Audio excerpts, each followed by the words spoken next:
শেখ হাসিনা এক পলাতক গণহত্যাকারীর নাম। দিল্লির দরবারে আশ্রয় নেয়া স্বৈরাচার এখনও বাংলাদেশের পিছু ছাড়ছে না।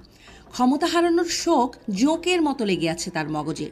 তাই তো তিনি নামে বেনামে লাইভে এসে বকছেন যাচ্ছে তাই, বলছেন আবারও তিনি আসবেন, ক্ষমতায় বসবেন, তারপর যাচ্ছে তাই করবেন।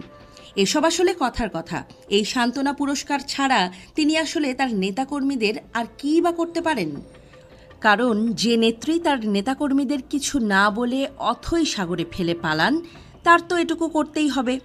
মুখের কথায় চিড়া তো তাকে ভেজাতেই হবে। তবে হাসিনার ক্ষোভের কেন্দ্রবিন্দুতে আছে একটা নাম। তিনি যথারীতি ডক্টর মোহাম্মদ ইউনূস।